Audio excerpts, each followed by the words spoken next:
Lepo pozdravljeni. Tole je začetek 8. predavanja z NMR spektroskopije.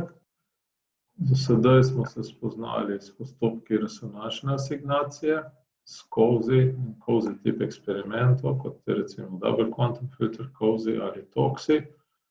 Videli smo, da sledi temu določitev medatomskih razdalj, kjer nam je omogočilo računanje tridimenzionalne strukture, ki seveda za razumevanje funkcije ali študij bioloških makromolekul ključna. Zdaj, kako se lotimo asignacije? Pri enostavnih molekulah več ali manj pogledamo spekter. Recimo, če pogledamo eno najenostavnejših molekul, etanol, prepoznamo metilno skupino, vemo, kje v spektru približno bo signal glede na senčenje. In multipliciteta, prav značilen triplet, pa pomeni, da je poleg metilenske CH2 skupine, ki povzroči razcep signala na tem kemijskem premiku v 3 črte. Podobno velja za metilensko skupino, ki pokaže sklopitev teh 2 protonov na 3 protone metilne skupine. Se pravi, ta najenostavnejša analiza spektra sloni na prepoznavanju ali pa določitvi intenzitete signalov. Število protonov, če imamo eno samo molekulo, nam seveda to služi tudi kot orodje asignacije. Če imamo več zvrsti ali pa več molekul v skupini, pa seveda tudi kvantitativno določitev njihovih razmerij. Kemijski premik, smo se že nekaj pogovarjali v prejšnjih predavanjih, za kemika izjemno pomembno orodje za identifikacijo funkcionalnih skupin, govori pa širše o kemijskem okolju, okolju senčenja in pa s tem spreminjanja elektronske gostote namesto jedra, kar je seveda neposredno povezano z resonančno frekvenco in kemijskim premikom. In pa tele razširitve, fina struktura posameznih resonanc je povezana s sklopitveno konstanto in njena vrednost je v povezavi tudi s konformacijo. Tisto, kar pa dokazuje, je pa, da so določeni protoni znotraj kovalentne strukture tako blizu, da čutijo različna spinska stanja. Ko se pogovarjamo o intenzitetah, je verjetno najenostavnejše z integracijo, to so orodja, ki znotraj posameznega programa ali pa posameznega spektrometra obstajajo. In če vzamemo tako enostavno aromatsko kislino, hitro vidimo precej dobro, kje so posamezni signalčki. Podobno je za nek tak vinil benzen, ločimo orto, meta in paraprotone, medtem ko protone vinilne skupine vidimo tudi z integralo, da je tukaj za en proton in seveda dokaj hitro lahko signiramo. Z vzorcev samih sklopitev pa lahko signiramo same protone. Če smo se dotaknili čisto na začetku kursa, je skala kemijskega premika, ki gre v levo, se pravi kemijski premik raste v levo. Rečemo, da so protoni ali pa ogljikovi atomi razsenčeni. Tisto, kar prepoznamo, je kot referenca nam služi tetrametilsilan. Blizu tega so alkanske skupine, recimo metilne skupine teh makromolekulah, potem so razni sladkorni protoni, pa CH2 skupine, vzdolž stranskih verig, alkoholi in aromatski protoni 6,5 do 8, pa potem kislinski protoni, ki so seveda kažejo visok kemijski premik tudi zaradi svoje deležbe v vodikovih vezeh. Kar vas bo mogoče zanimalo, je, da je recimo območje amidnih protonov dokaj široko, 5,5 do 8,5. Alkoholi, ROH, ki so prav tako izmenljivi, pa celo od 5,5 do 1. Prav, imamo neko široko območje teh izmenljivih protonov. Verjetno se spomnite, zakaj rečemo izmenljivi, zato ker se z molekulami, s protičnimi molekulami topila, ti protoni izmenjujejo. Seveda, če je topilo deuterirano topilo, recimo deuterirana voda, bo signal za tako skupino izginil. Analogija s kemijskimi premiki ogljika je precejšnja. Imamo območje alkanskih protonov, aromatskih, heteroraznih CO-karbonilnih skupin in tako naprej. Edino skala kemijskega premika je na ogljikovem, se pravi za izotop ogljika C13, precej širša. No, fina struktura, o tem sem se sicer malo pogovarjal v samem začetku kursa. Če imamo proton, ki nima sklopitev, bo v spektru singlet. Če ima enega soseda, s katerim lahko pokaže sklopitev, v tem primeru preko 3 vezi, bo moder, to je skematsko seveda pokazal alfa in beta stanje tega rdečega, njemu bicinalnega protona in bomo v spektru izmerili ali pa opazili dublet. Če sta protona 2, bo triplet, če so protoni 3, bo kvartet. Se pravi, pomembno je potem razumeti, da če imamo bicinalno danemo protona, 2 protona, tudi če sta na istem ogljiku, ampak ker njuna kemijska premika nista enaka, bo oblika spektra za ta moder proton, če tako rečem, bo dublet dubleta. In je seveda to precej drugače, kot če imamo situacijo, ko je sosedna CH2 skupina izohrona. In to je precej pomembno, ko analiziramo ali pa za kemike, ko pišejo pač kot orodje identifikacije, ko v svoje eksperimentalne podatke pišejo, se pravi, kakšne vrste multipliciteta je.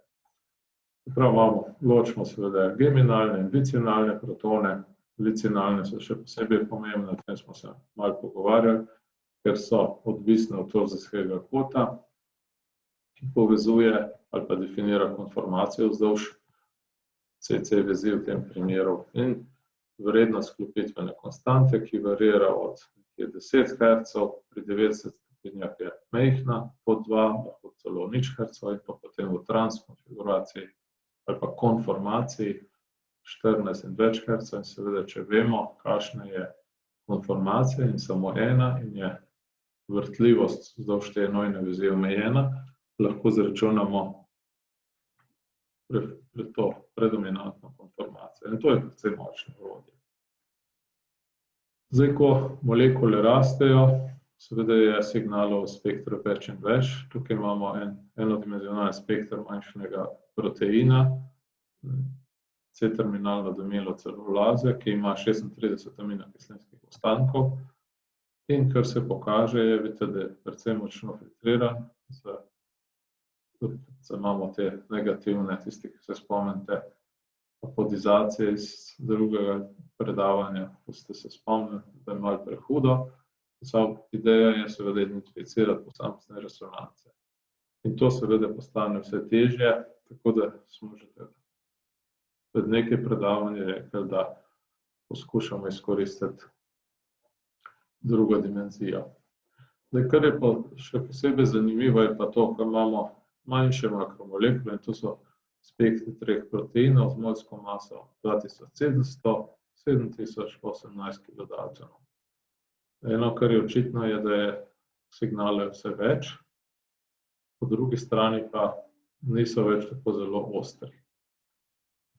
In seveda nemogoče bi bilo na osnovi takih spektrov, tukaj imamo posebej izsek metilnih ali pa alkanskih skupin, alkilnih skupin, kaj veliko sklepati o tem, kakšna je struktura. Vseeno je pa to zelo dobra ocena vzorcev.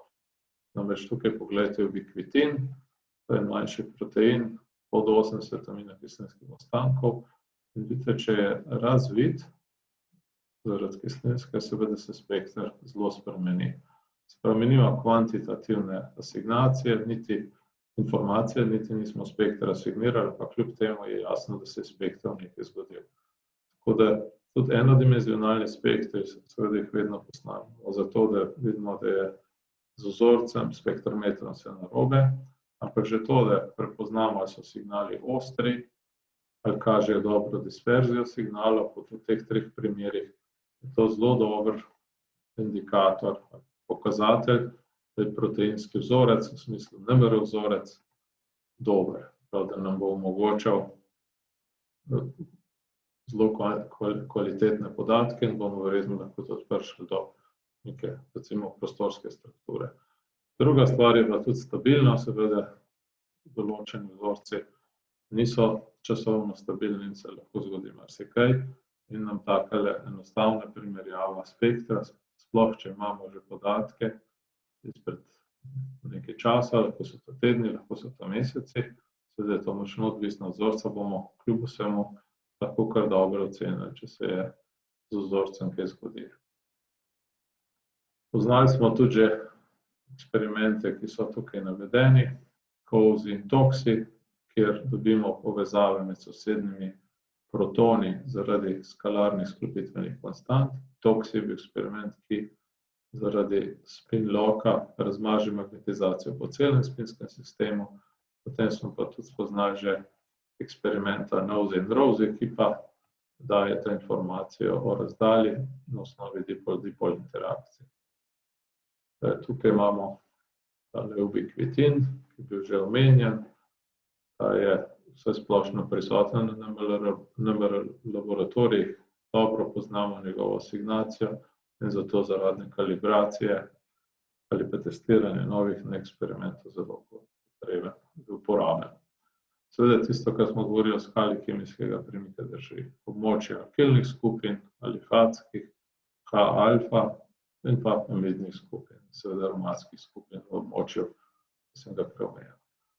Vidite, 8,5 kilodaltona na 12,5 kilodaltona. To so vse molske mase proteinov, da gre za citokrom C. Ko je sicer spekter izgleda že precej natrpan, ampak kljub vsemu še omogoča v večjem delu, v kakšnem delu pa ne, identifikacijo posameznih korelacijskih signalov in seveda asignacijo in potem naprej kvantitativno analizo.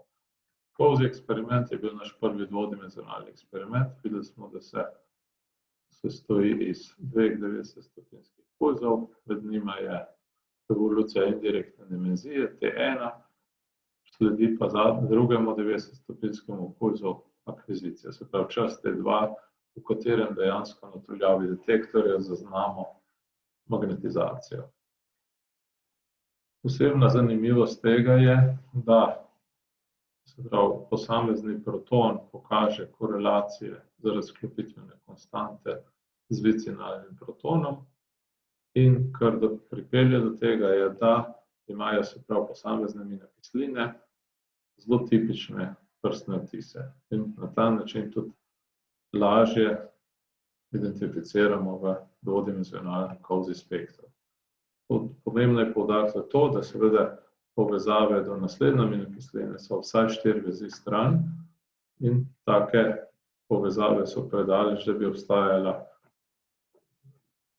sklopitvena konstanta, ki jo je možno enostavno detektirati, zato karbonilna skupina predstavlja neko bariero med spinskimi sistemi in to je seveda pomembno orodje za identifikacijo posameznih aminokislinskih zaporedij v dvodimenzionalnem COSY spektru.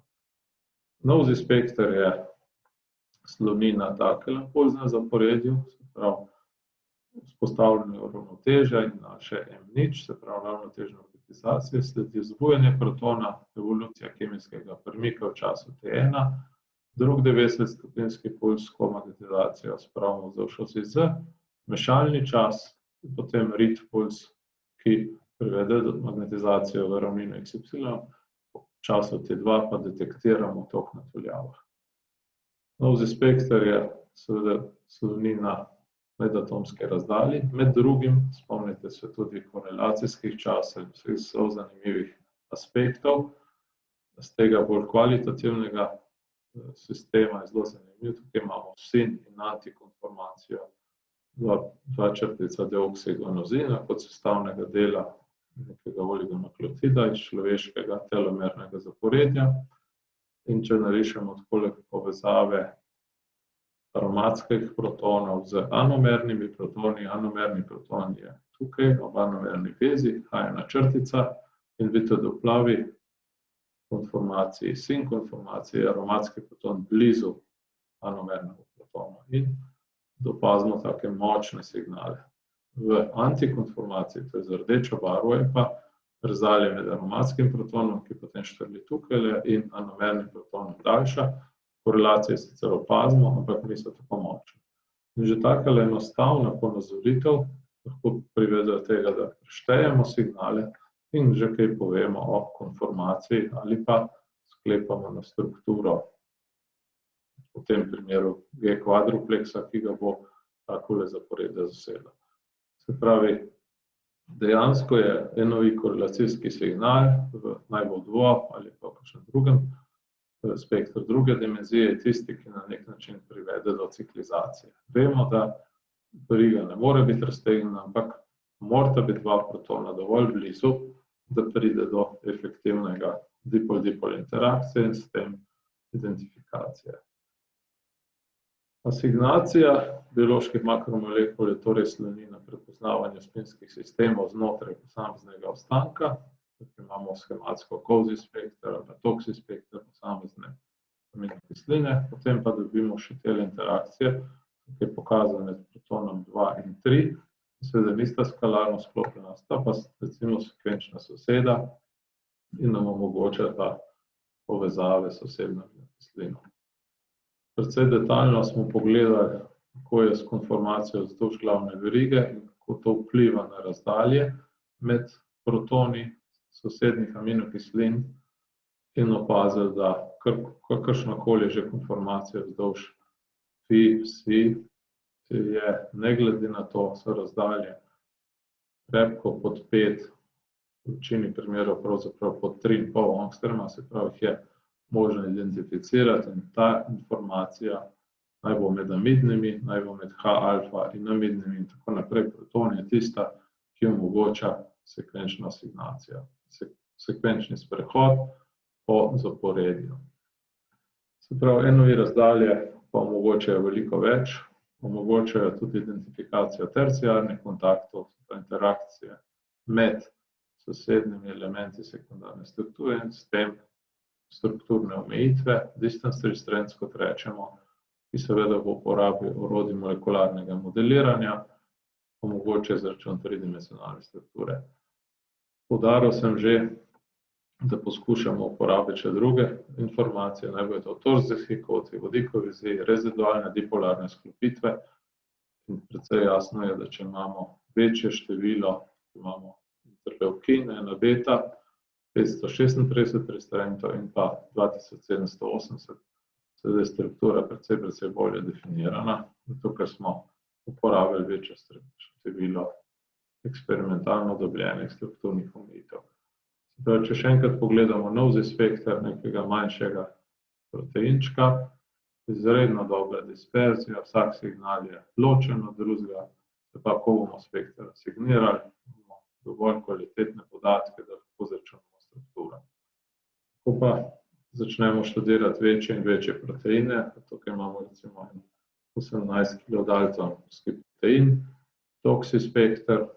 Če tukaj še zgleda zelo dobro, seveda v alifatskem delu je prekrivanje izredno veliko, da ne govorimo o novzi spektru kot drugega, da je izredno veliko signalov, niti ne moramo več opaziti, s tem, da je še ena stvar, o kateri smo se pogovarjali, ko smo se pogovarjali o Fourier transformu, če je relaksacija izredno hitra, pa seveda bojo signali zelo široki, in to je še dodatna omejitev teh študij. No in zato so pa zanimivi seveda večji in večji proteini, se je pojavila potreba, da ne izkoriščamo samo dveh dimenzij pri NMR eksperimentih, ampak tudi več. In seveda dejstvo je, da če gledamo samo proteine, da imamo vzdolž glavne verige, pa tudi vzdolž stranskih skupin, dušikove in ogljikove atome, ki jih poskušamo izotopsko označiti. Te stvari so postale precej splošno uporabljene.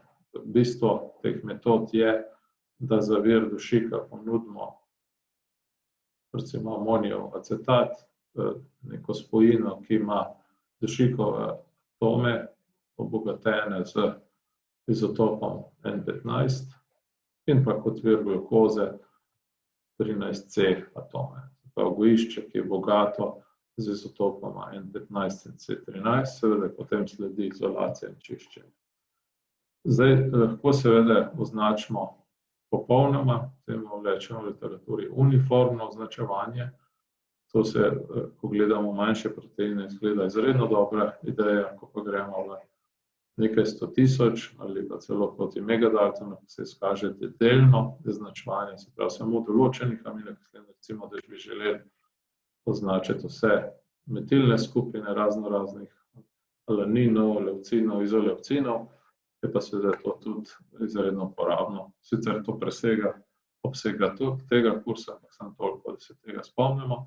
Se pravi, izotopsko označevanje seveda uvede polno nekih resonanc, ki jih bomo lahko ali pa lažje zaznali v NMR eksperimentih, naj bo to karbonilne skupine, C13, C-alfa, C-beta, kakšne aromatske skupine in pa seveda tudi N15. In kar smo se že pogovarjali, seveda, da tudi vzdolž nekih vrtljivih vezi bomo zaznali lahko skalarne in izmerili skalarne sklopitvene konstante in s tem seveda določili predominantne konformacije. Edino, kar je, seveda, Karpusove enačbo moramo poznati. No, kar je zdaj pravzaprav naš eksperiment sloni na tem, da nek spekter, ko je ogromno signalov na istem mestu, razpršimo v drugo dimenzijo, kot da bi tale spekter za 4 dimenzije razpršili in dobimo boljšo resolucijo. Zdaj, če gledamo heteronuklearni eksperiment, kjer koreliramo 15N izotop z NH, in smo seveda v nekem amidnem območju, pričakujemo za vsako aminokislino en tak signal, razen seveda prolina. Pravzaprav take vrste eksperimenta smo se mi že dotaknili, HETCORE. Takrat smo tudi omenili, da bomo v nadaljevanju kursa se spoznali z bolj občutljivimi metodami, in to pravzaprav bomo naredili v okviru tega predavanja. Zdaj, zakaj bi takle eksperiment bil še izredno uporaben? Spomnite se, da je dobra omejitev za računanje tridimenzionalnih struktur identifikacija vodikovih vezi. Se pravi, če bi takle dvodimenzionalni spekter posneli po dodatku deuterirane vode, bomo lahko hitro videli, kateri od teh resonančnih korelacijskih signalov izgineva hitreje. To pomeni, da je tista vodikova vez malo šibkejša od tiste, ki seveda bolj dolgo živa. In pa takle eksperiment, ki razprši signale vzdolž dušikove dimenzije, je seveda odlična osnova, platforma za korelacije preko Cauchy ali Toxi eksperimentov, kar bomo pa spoznali v naslednjem predavanju. Se pravi, originalno metodo za izmeriti dvodimenzionalni spekter, v katerem smo povezali protonske resonance s direktno sklopljenim heterojedrom, poznamo. Se pravi, uporabili smo metodo INEPT, polarizacijski transfer, protonske resonance, dovolili, da se je razvil kemijski premik, prenesli magnetizacijo na heterojedro in detektirali. Opazili so prav v 80-ih, že kar nekaj časa nazaj, da ta metoda odlično deluje, ampak ima svoje težave z občutljivostjo. Občutljivost metod, se pravi, NMR eksperimenta v splošnem, se spomnite, je definirano z razmerjen signal šum, in je sorazmerno število molekul, ki je označeno z velikim N, to bomo seveda ponavadi povezali s koncentracijo vzorca, abundance, kot kako je zastopano NMR aktivno jedro, ali imamo pri ogljiku recimo 1%, ali imamo 99+%, se pravi, smo izotopsko označili vzorc. Temperatura je faktor, vidite, obratno sorazmerno. B0, se pravi, magnetno polje na 3 polovice. Potem smo se pogovarjali, ko smo diskutirali, zakaj je višje in višje magnetno polje. Prav pomembno je, kakšen je giromagnetno razmerje vzgojenega in merjenega jedra, efektivna relaksacijski čas 2, potem smo se tudi pogovarjali, se pravi, izredno hiter čas bo tudi prispeval k relaksaciji in pa število ponovitev, ki seveda je povezan s korenom, na eno polovico. Se pravi, seveda, dobro smo se pogovarjali o tem, če posnamemo več eksperimentov, to razmerje signal šum raslo, ampak s korenom.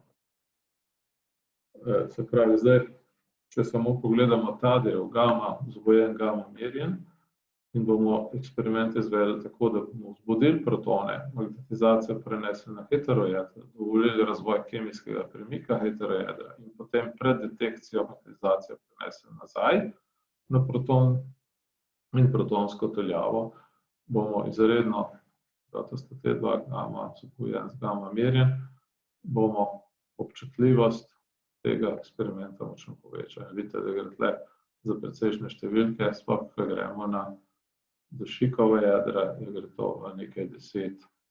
In seveda, takih eksperimentov ne želimo drugače, kot tako izvajati. Rad bi pa poudaril, da seveda toku našega kursa želimo zdajle uvesti te inverzne eksperimente, seveda se pa v literaturi tudi vsi druge kombinacije izvedbe pojavljajo, ker seveda imajo svoje specifične lastnosti in jih seveda pri določenih tipih študij tudi uporabljamo. Prvi dvodimenzionalni eksperiment, ki ga bomo spoznali in sloni na tem vzbujanje protona, prenosa na heterojedro in vračanje na proton in detekcije HMQC. To je akronim za Heteronuclear Multiple Quantum Coherence ali Correlation, to je v literaturi malo odvisno. Kaj pravzaprav v tem spektru zaznamo? Imamo protonsko dimenzijo in imamo ogljikovo dimenzijo F1. O tem smo se precej pogovarjali, F2, F1. In seveda korelacijske signale, ki povezujejo proton z danim ogljikom. Pa to nam omogoča precej hitro identifikacijo in asignacijo posameznih skupin. Če imamo asigniran ogljikov spekter, lahko hitro iz takega spektra najdemo asignacijo protona. In velja seveda tudi obratno, če imamo asigniran protonski spekter, lahko hitro asigniramo ogljikov spekter. No, tukaj je molekulica mentol. Je pa še druga stvar, se pravi, takle spekter ali pa tak eksperiment nam omogoča zelo lepo ali pa enostavno ločitev keminalnih in vicinalnih skupin. Poglejte recimo ogljik 6, je seveda ima ostro linijo pri kemijskem premiku okoli 45 ppm, ima pa dva korelacijska signala. In to nam da jasno vedeti, da gre za CH2 skupino. Na določenem ogljikovem atomu, se pravi ogljikovem atomu s kemijskim premikom 45, imamo proton s kemijskim premikom okrog 1,9 in drug proton s kemijskim premikom okoli 0,85. In podobno velja za protone 4, spet dva protone tukaj dol in tako naprej, seveda lahko tudi to hitro ločimo. Pravi, izredno uporaben eksperiment. Pulzno zaporedje pravzaprav ni zelo komplicirano, ima samo 4 radiofrekvenčne signale, pulze, sunke, zbudimo protonsko dimenzijo, pustimo, da evolvira. Verjetno je jasno, da je tale delta povezan s sklopitveno konstanto protona in ogljika ali pa heterojedra, potem pa uporabimo 90-stopinjski puls na heterojedro. In to smo se že seznanili, da to ustvari večkratno kvantno koherenco. V našem eksperimentu je to dvojna ali ničelna, nulta zero quantum korelacija. V tem času pustimo, da magnetizacija evolvira, T1, se pravi tudi ta indirektna dimenzija. V sredini tega uporabimo 180-stopinjski puls na protonu. Verjetno se spomnite, smo se začeli pogovarjati o pulznih zaporedjih, da smo rekli, da je to spin eho. Interakcija se razvije, uporabimo 180-stopinjski puls in enak čas nazaj, zaprav to je spin eho. Karkoli obstaja tukaj, bo ob koncu tega obstajal tudi na koncu. Zakaj to naredimo? Zato, da v času T1 se razvija kemijski premik heterojedra, ne želimo pa opaziti sklopitev. Po 90-stopinskem pulzu magnetizacijo spravimo v stanje koherence -1. To je tisto, ki da tok na teljavi, o tem smo se pogovarjali že tokom predavanj. Tale veliki delta je pa tukaj zato, da dobimo signale v fazi. To smo, ko smo se pogovarjali, inepto in depto smo se o tem pogovarjali. In prenese, bistvo tega pulza je, da prenese magnetizacijo nazaj na protone, ki seveda jih detektiramo. V času akvizicije, te dva časa, ko zajemamo tok v tuljavi, lahko razklapljamo.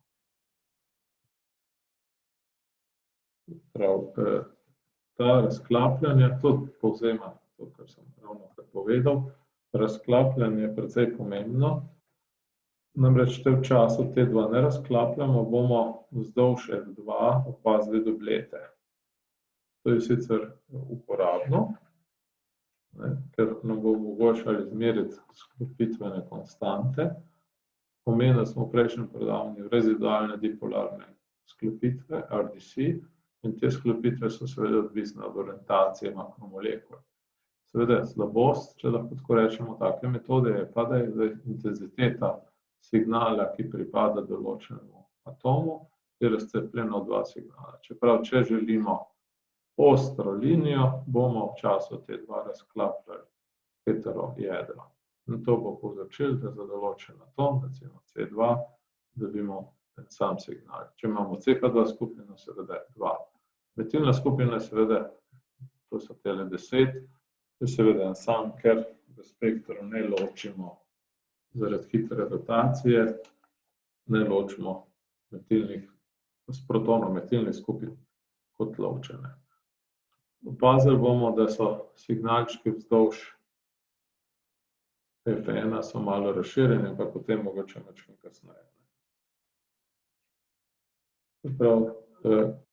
Kaj pa je treba zdaj imeti v mislih? Če je spojina ni izotopsko označena in vzbudimo magnetizacijo z nekim 90-stopinjskim pulzom, vzbudimo tako protone, rečemo starševske linije, v angleščini parent line, ki jih je relativno 99%, in temu rečemo sateliti. Se pravi, 1% je pa signalov, ki so dubleti in pripadajo jedru C13. Ampak samo ti so tisti, ki zares seveda čutijo potem evolucijo zaradi sklopitve s sklopljenim partnerjem, se pravi C13. Tale magnetizacija nam dela težave. Je 99-krat več, ampak seveda, če jo vozimo na detektor, potem nam dinamično območje detektorja zasuje. Mi smo se že soočili z eno metodo, smo jo imenovali phase cycling, ki se tako tudi uporablja, ki omogoča, da se pravi 90-stopinjski puls na ogljiku, spomnite, v HMQC pulznem zaporedju obrnemo predznak in taka dva spektra, in to delamo izmenično, prva ponovitev, druga ponovitev, tretja ponovitev, četrta in tako naprej. Seštevek teh dveh spektrov ali pa minus, da se seveda glavna linija odšteje, bo dal precej poudarov, rečemo signale teh glavnih linij.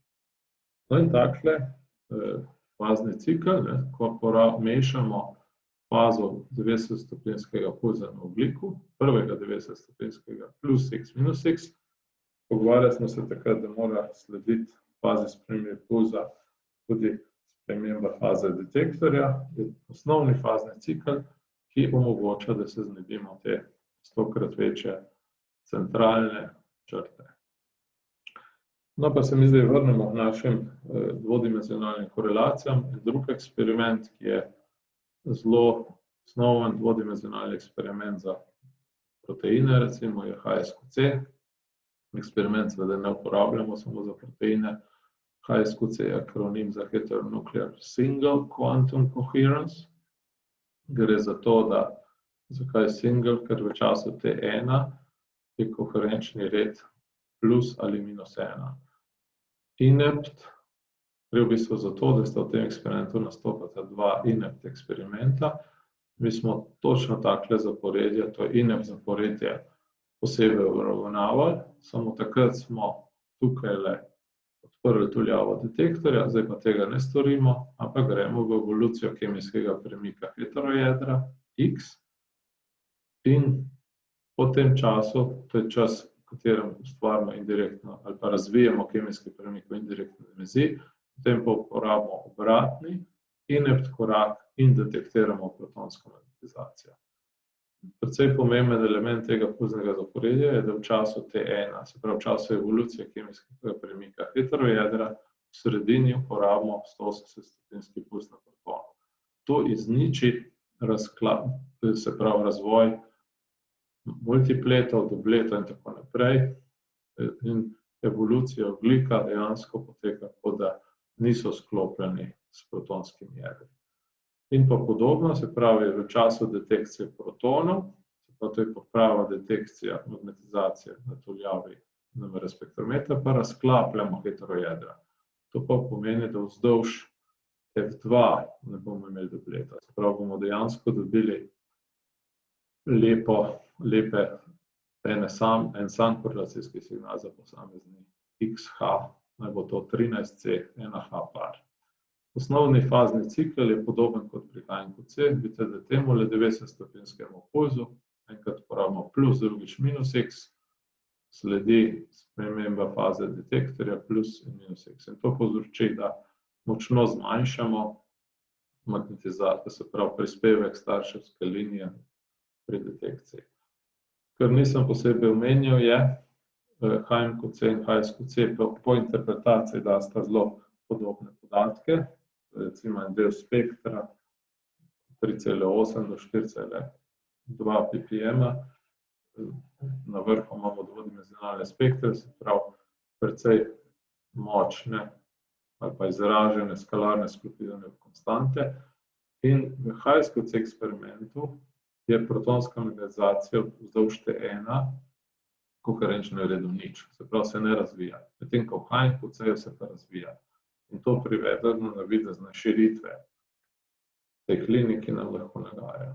Zanimivo je, da so HNQ-C eksperimenti krajši, se pravi, če bomo imeli večje makromolekule, bi pomislili, da bo to preferiran eksperiment, ampak ravno za te lastnosti, da ni evolucije proton sklopitveni konstant v času T1, je HSQ-C izredno uveljavljen eksperiment pri študijah proteinov. In verjetno skoraj da, takoj seveda za protonom, ki je da rečemo ničelni, je HSQ-C sigurno prvi eksperiment, ki ga bomo porabili, če bomo študirali proteine.